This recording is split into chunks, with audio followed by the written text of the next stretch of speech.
$250 million years of evolution have produced this, a giant, super efficient reptile. It's the Nile crocodile. Until recently, diving with these dangerous creatures was considered impossible. But as with any predator, it's how you engage them that's the key. And I'm about to put my belief to the test.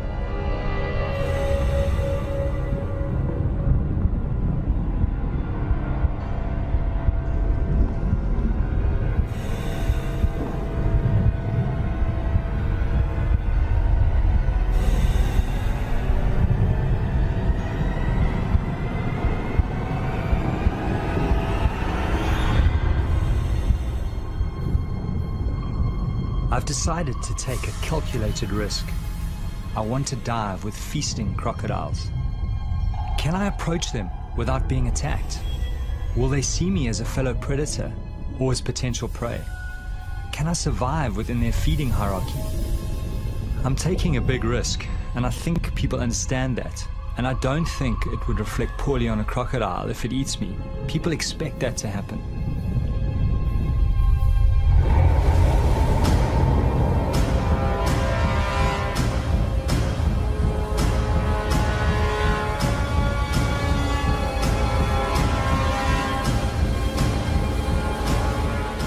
My name is Roger Horrocks. For the last 5 years, I've traveled Botswana's Okavango Delta, finding out more about these prehistoric predators. I've joined them underwater and discovered they are not just simplistic, ruthless killers. They are capable of an unsuspected tolerance.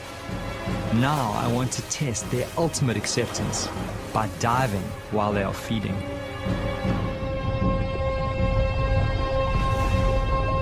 The idea of diving with feeding crocs first crept into my mind when I traveled from my African home to Costa Rica in Central America. I'd gone there to find Cheeto Graham, the extraordinary crocodile shaman of Limon. 23 years ago, Cheeto found a sick and dying crocodile that had been shot by farmers. Slowly he nurtured this animal back to health, taking many years to slowly gain the animal's trust. He showed me something I never thought possible with crocodiles. Cheeto is the only person in the world to get in the water and interact with the giant croc. He's even developed a game with the crocodile that mimics some of its instinctive killing techniques, like the death roll. When I saw this level of acceptance by this animal, this unexpected intelligence, I started to think that if I behaved in the right way, I too could have a chance of being accepted in the water.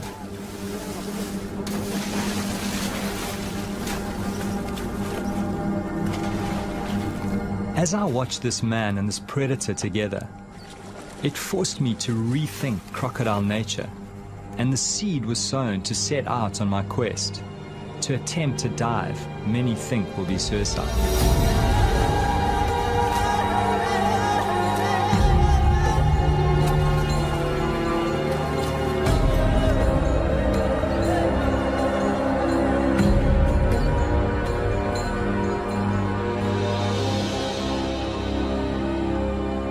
What particularly intrigued me was that somehow the croc can tell the difference between the food Cheeto gives him and Cheetah's hands. To come out of this alive, I will need to prepare my mind very carefully.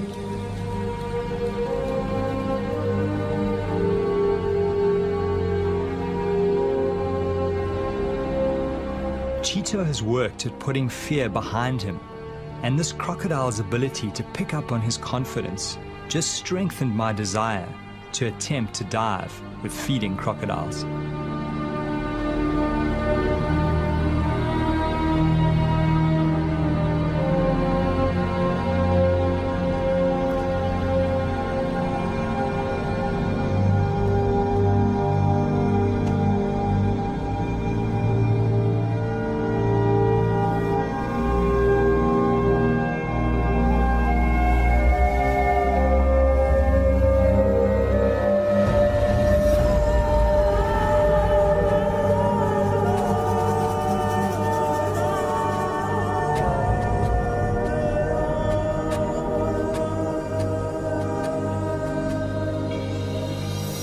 Every winter I return to my old diving ground, the Okavango Delta in southern Africa. In the swamp live some of the biggest and most aggressive crocodiles in the world. It's June, when the great flood brings the clear water.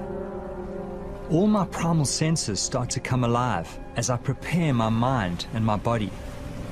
Over and over, I'm at the feast, calm, unharmed.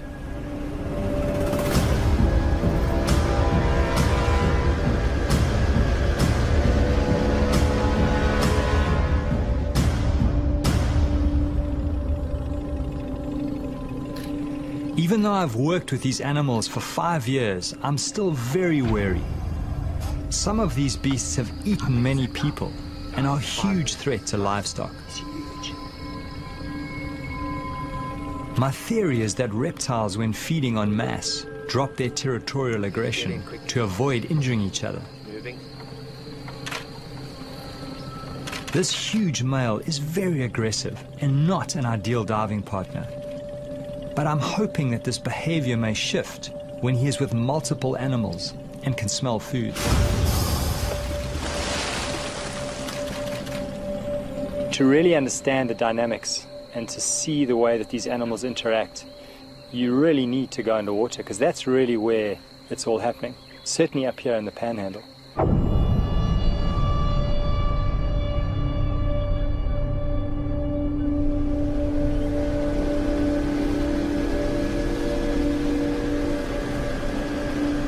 Greg Thompson is the top guide in this area.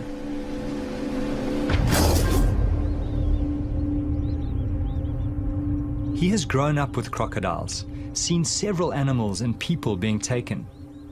I rely on his judgment to keep me alive, but this is new territory. Nobody has tried to dive with feeding crocodiles. How do you think those crocodiles, will respond, given that, they probably have to defend that prey against other crocodiles who'll pick up the scent? That, I think, is going to be one of the unknowns.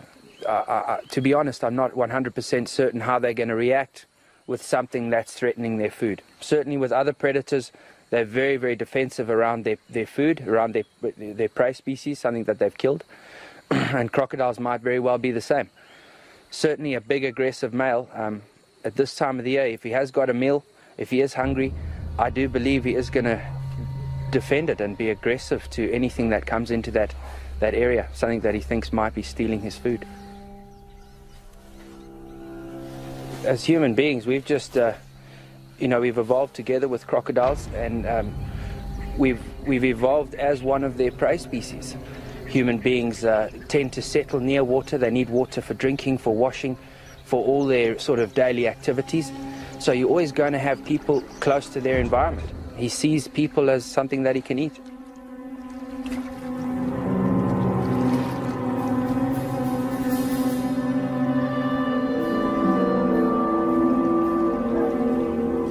Greg takes me to a nearby village close to the river.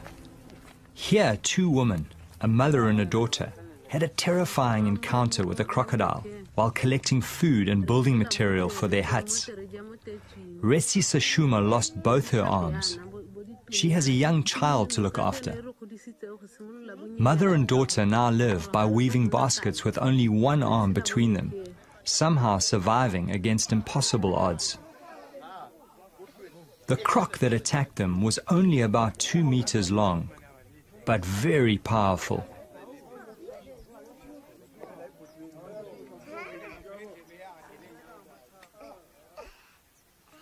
The woman's scars are a constant reminder to the rest of the village of the crocodile threat.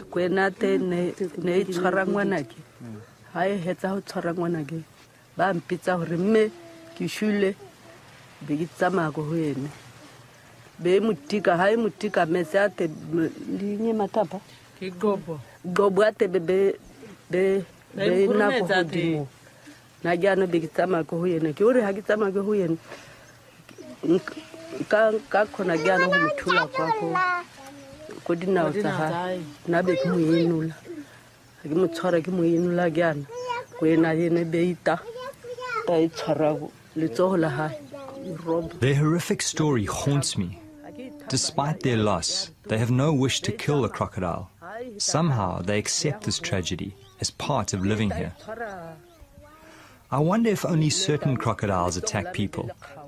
I know that some crocodiles are more aggressive than others. Their personalities differ quite considerably. But there was only one way to find out. I go in search of the crocodile that attacked the woman.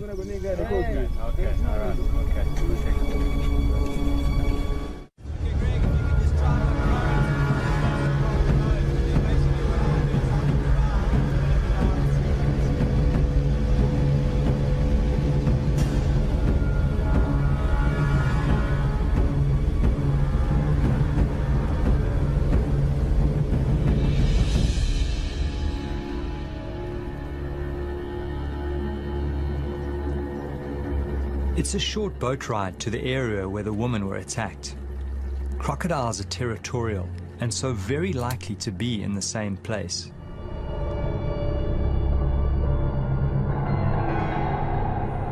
As I kit up, I have this strange feeling going in the water with this crocodile.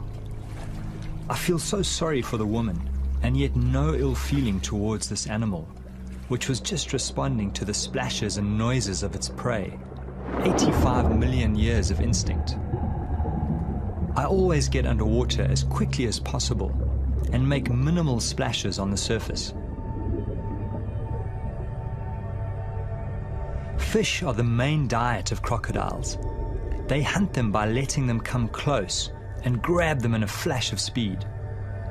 They hunt mostly at night in pitch darkness, using a sensory system that picks up vibration. That's why I move very slowly in the water, very deliberately. I need to move like a big crocodile.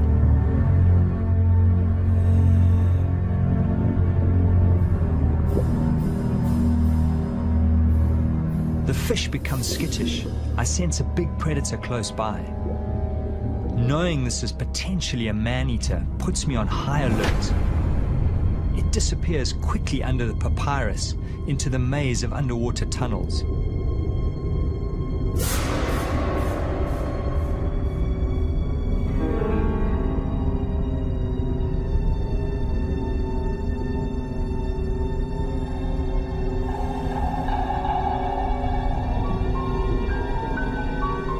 I follow cautiously.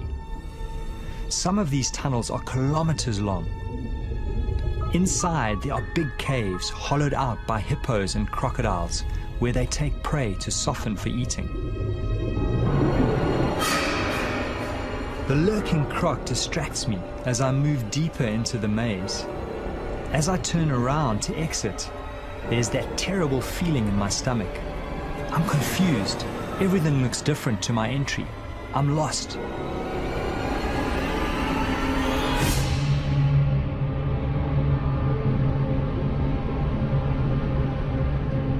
It doesn't help my anxiety to find the remains of one of the crocodile's last meals.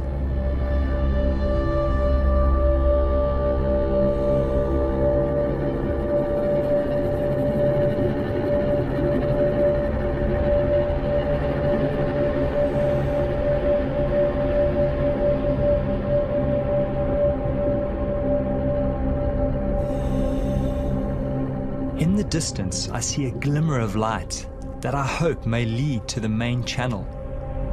I follow my instinct.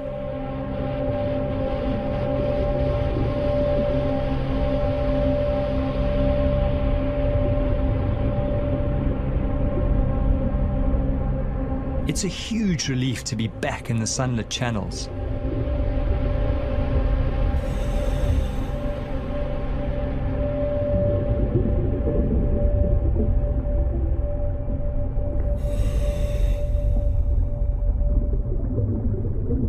I make my way slowly back to the boat. Suddenly, I glimpse a familiar texture amongst the river cabbage.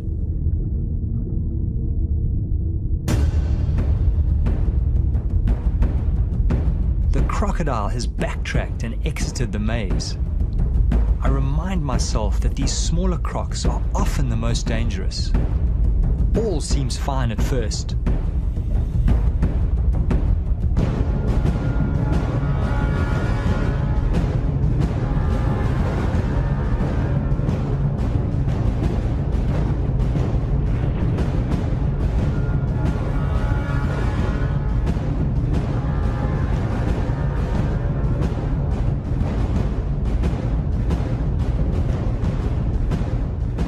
Suddenly the croc turns on me, ready to attack.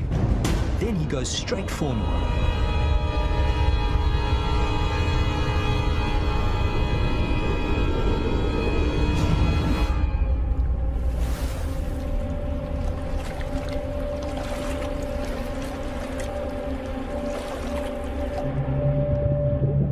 It was difficult to see his size because just his tail was sticking out. So I got a couple of shots of the tail and then obviously got too close to him. And he suddenly moved out and started sort of slowly swimming down current. So I swam after him and he went faster and faster and faster. And I would say he was about a 9-foot croc, pretty much my size, maybe just a little bit bigger. Beautiful, beautiful markings and beautiful animal. As we tracked down the main channel together, suddenly he got to a point where he actually faced off. He turned around on the bottom, kind of faced me sideways, and then all of a sudden he came kind of straight for me and passed me on the left. So obviously you keep the camera up and you know try and shoot. I don't think I got the shot, but and then he swam past. But that was, for a moment there, I was out of control of the situation. I didn't know what was going on.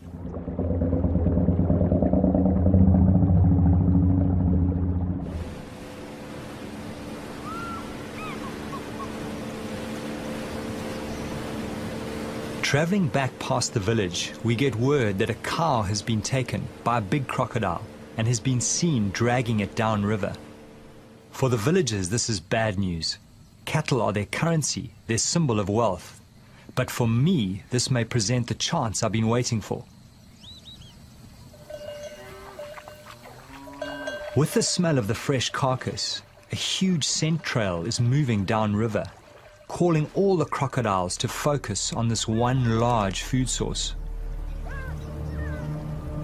I worry that they may drag it underwater, and I'll never see it again.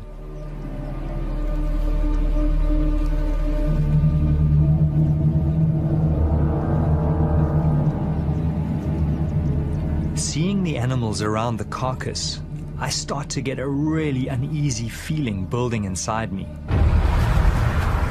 Greg is cautioning me against getting in the water alone under these circumstances. He thinks these animals might see me as a threat to their food and attack.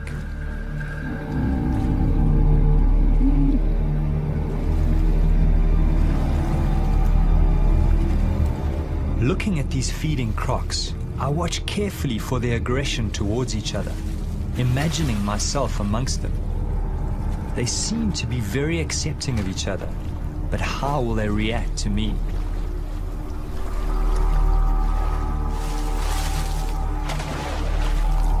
Of course, now this is a whole new situation. Now you've got a lot of animals. They're all keyed into food. They are competing with each other. There's a definite hierarchy at the carcass. The bigger crocs are feeding first, and they are keeping other crocs away. So if a diver comes along and he's bobbing along the surface, if he appears to be part of that carcass, they're going to go for them. So yeah, the guys, it's a very nervous situation. I need to try and put Greg's mind at ease. I decide to show him something else I'd experienced in Costa Rica, something that reinforced my belief that if you approach crocodiles in the right way, they can react well. So what's your sense of that? Look, I mean, there's still a lot of unknowns in what you want to do. Greg remained wary as I showed him what I'd seen in Costa Rica. I spent several days with a crocodile caller, Juan Betreo, who has built a remarkable relationship based on food with a number of wild crocodiles. What I found most interesting is that the crocodiles don't go for him, but rather choose the small food morsels that he gives them.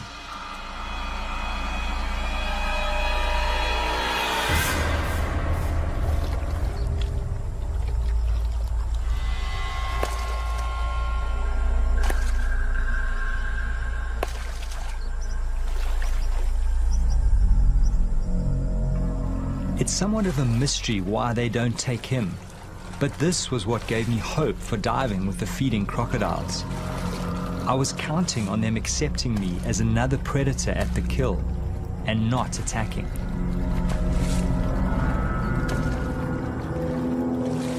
The crocodile calling art took Juan several years to develop. He slowly built the trust of the animals, drawing them closer and closer to his body. He was badly savage during this process, but somehow managed to survive and continue. Juan has even taken his relationship further, and the crocs allow him to touch them.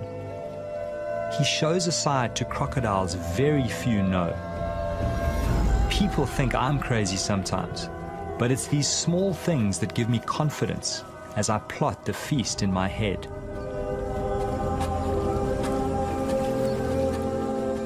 Greg remains skeptical. He feels the situation is quite different, as he knows African crocodiles to be more aggressive than their American cousins. I'm hearing Greg. This show was created for you and your family to watch together. Welcome to Nat Geo Wild. Worries. I'm sensing I need someone in the water to watch my back. There is only one person who comes to mind, an old shark diving buddy. His name is Walter Bernardus, and he's always wanted to dive with crocodiles. It's Walter. Ah, fantastic. Let's get back to us. Walter, can you hear me? How are you doing? No, excellent. Listen, we've got a great situation here. These crocs have taken a cow and they've stashed it up one of the side channels, and I think it's going to be an excellent opportunity. I really need you to get up here quickly. And I think bring a medic as well, because I don't know how these crocs are going to behave with food in the water. Okay, great. Listen, Greg will pick you up in mine. Okay. All right, Walter. See you soon.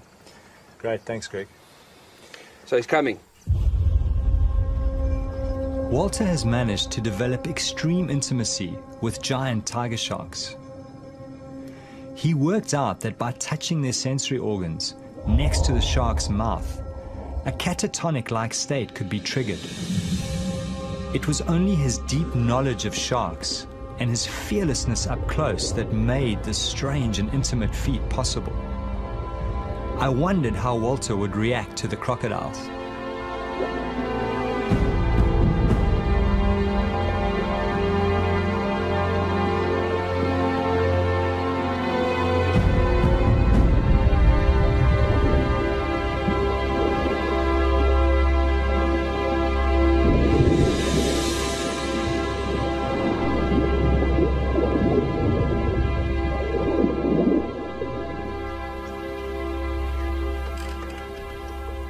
Now I'm stressed about the time. I need to get in the water as soon as possible to get Walter used to the crocodiles. I'm also worried because water clarity is dropping as the current is starting to decrease. Welcome, man. Good to see you. Good to see you too. Come aboard, man. Fantastic. Walter has brought with him Ainsley McClarty, experienced paramedic, recently back from working in Afghanistan. Good to be here finally. Now there's no turning back. The fear starts mounting as we speak of what we face. The water pulls me, and at the same time, its depths haunt me.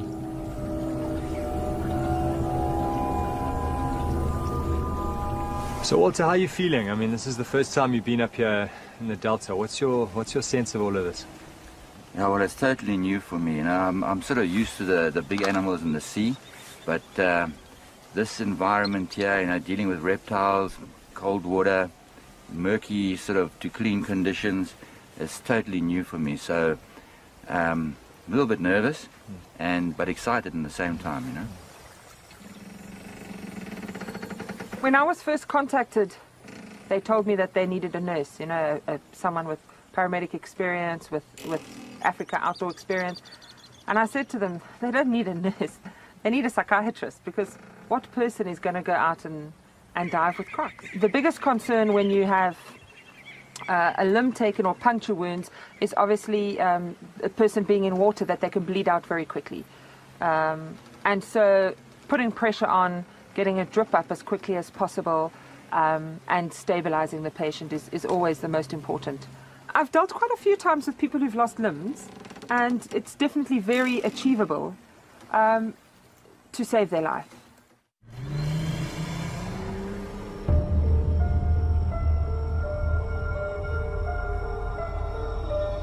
We probably have a 24-hour window to realize our quest. Once the carcass is finished, the crocodiles will disperse. We have to find the carcass and try to dive late this afternoon or tonight, even though it increases the risk factor. This might be our only chance.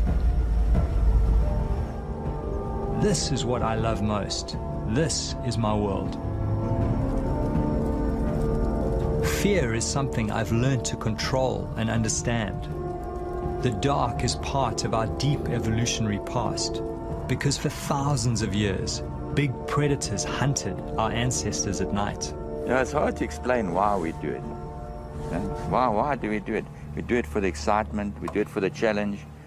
I realize that what we're doing shatters the perception that people have of these animals.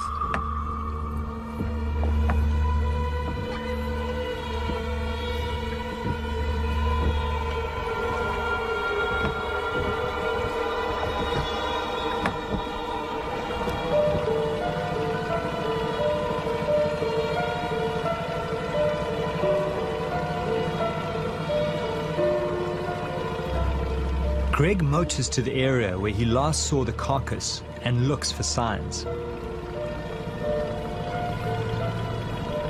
Now the adrenaline is surging through me. The swamp, the reeds, the tiny insects, every sound, all hyper-real. Greg, how many of them are there? Suddenly we spot a large number of glowing eyes and plenty of crocodiles near the surface. Greg is sure the carcass is nearby. The crocs seem not too fearful of the boat at night. The plan is for Greg to watch activity on the surface and flash us with his light if he feels too many crocodiles are moving in on us. Walter's a croc. Our job is to find the carcass and determine how much flesh is left. We slip in and move cautiously.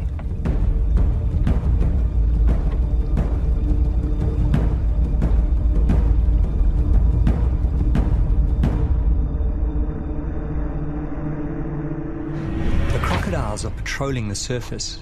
We get underneath them and soon find the carcass jammed under the bank. Walter finds part of a crocodile's tooth broken off in the carcass bone. I was relieved to find some meat still on the carcass. Greg sees a large male approaching us from the boat. He comes to the edge of our light. There is something about this animal that gives Greg a bad feeling. He signals for us to get out. Greg senses that the croc is going to attack. There is enough flesh on the carcass to dive in daylight tomorrow. We get out. No point in pushing our luck in the dark.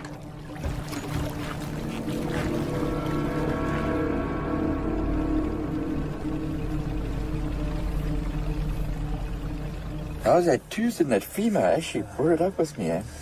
Let me have a look. Oh, that's incredible. Obviously broke off when they were biting into them because their bite force is amazing.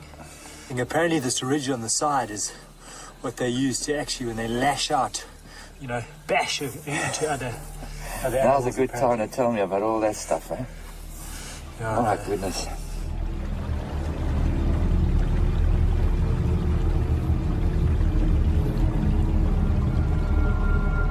Early next morning, the whole team prepare themselves for what lies ahead. It's our last chance before the crocodiles finish off the carcass and disperse. Well, I really am feeling that same that tension, you know, and it is. It's a, you know, we are going into an unknown territory, and what is a bit nerve-wracking for me is just the number of animals. I'm anxious on the inside. I'm concerned about these guys diving and what's going to happen. How many crocs are there going to be? How are they going to respond to being interrupted while they're eating? Are they going to be functioning in a pecking order and see the divers as a threat? I mean, who knows? So, yeah, this is crunch time, and I'll be far more comfortable when it's over.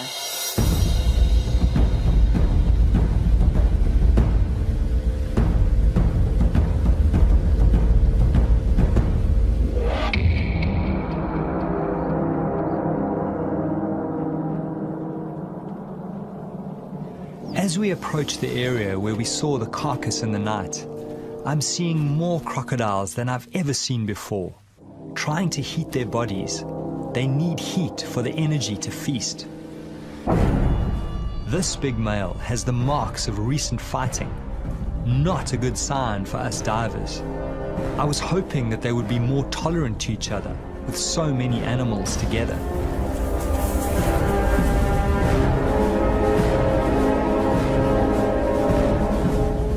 Greg spots them. I count at least 20 animals near the carcass. Knowing we are about to enter the water, my whole stomach starts going into a knot. I focus on breathing, put all the good encounters in the front of my mind, and push the nightmares away.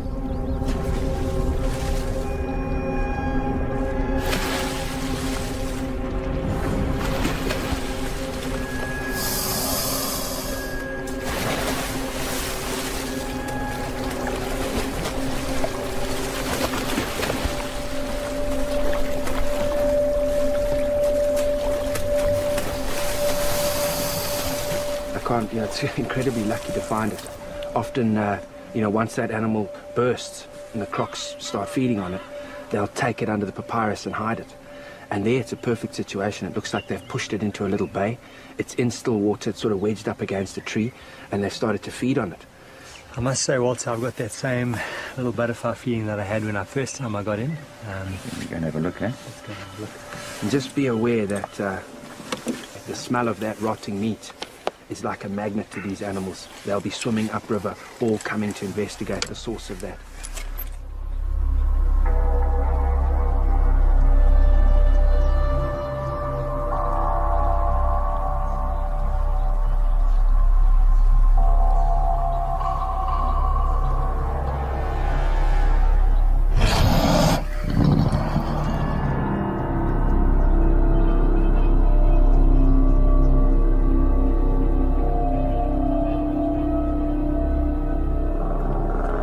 Prepared into the water some distance from the carcass. Crocodiles don't like boats in the day. Just be careful, eh? As we enter, I'm startled by a crocodile right under the boat. I control my fear as I try to see where it's gone. The visibility is so bad, I can only see 4 meters, less than the length of some of these crocodiles. To make matters worse, the current is exceptionally strong. Should we abandon the dive? These conditions are frightening. I push my fear aside and move towards the carcass. Crocs seem to be everywhere, following the smell of the meat.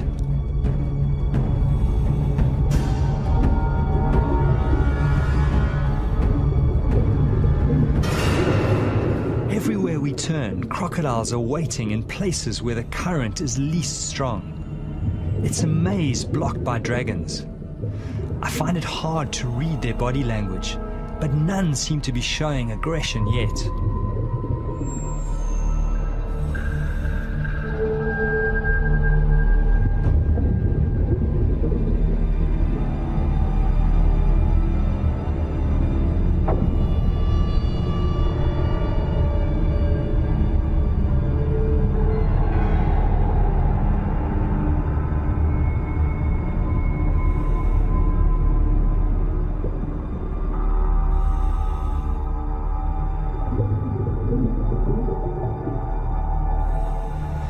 We will have to go around. There are just too many here.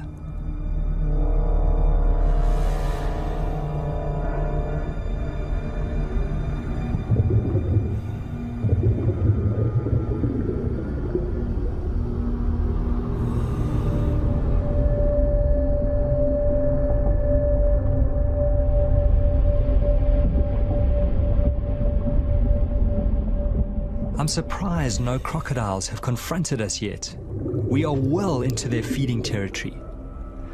In the gloom, I make out a large pelvic bone ripped from the carcass. Amazingly, no animals challenge us as we approach it. Do they somehow know we pose no threat to their food? Or are they just waiting to attack?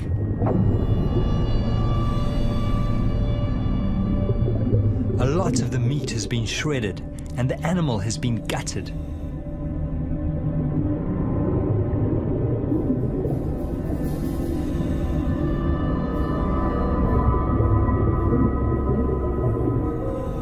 Walter watches my back as I inspect the carcass.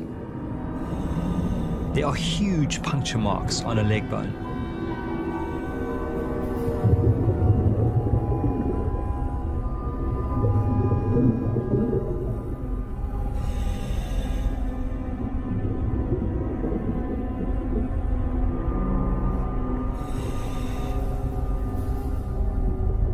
As Walter swims to the side, he sees a huge animal within a few feet of the carcass, watching us, waiting, assessing. The biggest challenge lies ahead. It's time to get back to the boat through the mounting circle of crocodiles, and somehow we have to appear confident, give no sense of being prey. Walter is telling me his plan: to swim underneath as soon as the next crocodile goes up for a breath.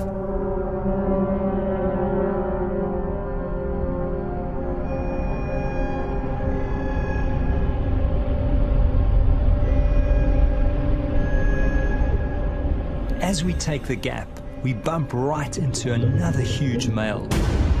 Fortunately, he too goes for air.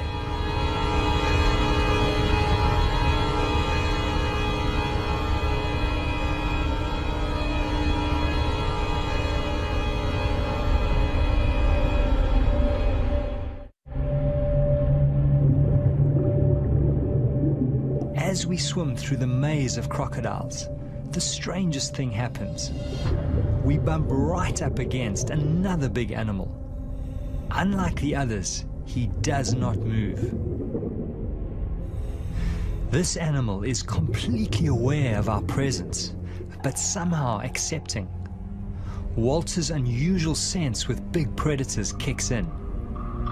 I watch in awe and fear as Walter gently strokes the dragon's tail.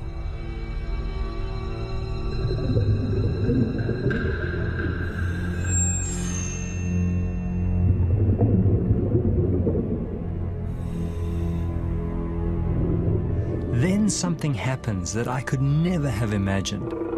I watch in disbelief as Walter begins to ride the crocodile across the river in the direction of the boat.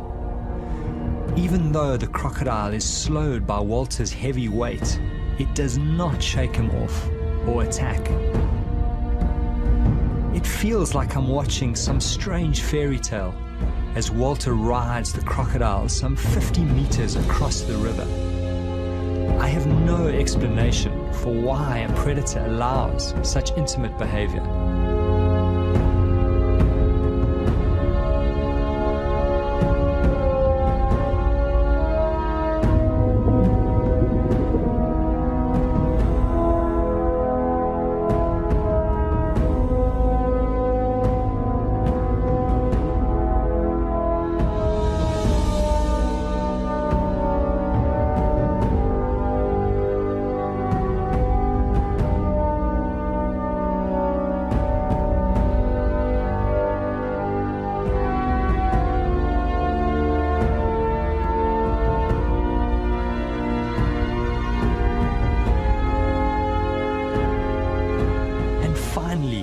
seconds away.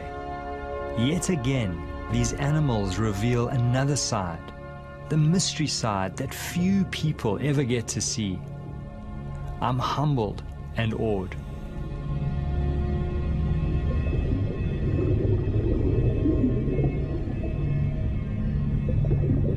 Yeah, you get a feeling with some animals, you know, they will let you interact with them, let you touch them, others won't. This particular one, obviously, I didn't know what it was going to do. When I first touched it, I didn't know if it was going to turn around and try and bite, or when I held on properly, if it was going to have an adverse reaction, but it didn't seem to mind at all. It just plodded on. I just put it into low range, and it just went into that current. Yeah, strong. And it was fantastic, man. I think you got away lightly, to be honest. I mean, I've caught small crocs and other reptiles like snakes, pythons, where I've grabbed them by the tail and had them whip around and try and bite the disturbance behind them. So that's always what I've thought. If you do that, if you try and grab a croc by its tail, it could very well swing around and bite you. So I'd be very cautious if you, in future, I wouldn't try that too often. Now, I was expecting that any second, because, you know, you've seen how these animals react to other things in the wild, and that's why I was extremely gentle in the beginning. And I was expecting it to rear around and sort of have a go at me, but it just kept on going. And all along, the more weight I put on it, the more I thought, okay, it's going to turn now, until I was completely gliding along with it, and it just accepted it. So I sort of got a little bit more at ease, because you don't quite know exactly how it's going to react. But this one reacted beautifully, you know. I've certainly been very nervous a lot of the time, being stuck here on the boat, having the guys get in the water near feeding crocodiles, getting in the water at night, doing, you know, all the kind of things that have always been sort of no-go areas, things you just don't do with crocodiles. And here the guys have been doing it, and you know, to be back here at the boat, the divers are back in the boat. They've got some stuff, they've seen some amazing things, they've learnt a lot. To me, it's a huge relief, just knowing that this is all behind us, and we've sort of survived this little escapade.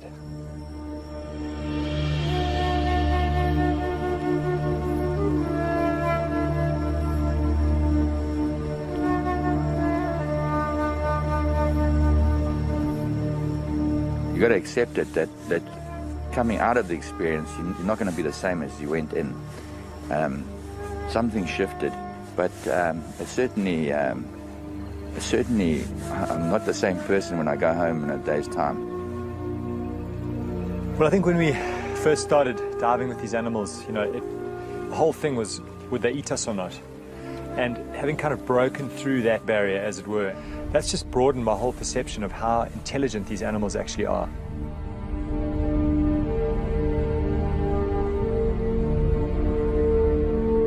Through this journey, I've been haunted by two voices. One telling me I was going to be ripped apart, another telling me these animals are accepting if treated right. Thankfully, the second voice won over, and I was able to conquer my deepest fear. It's opened up a new light on crocodiles. It's brought me closer to them as a species. For me, these special moments when man and dragon come together, that's when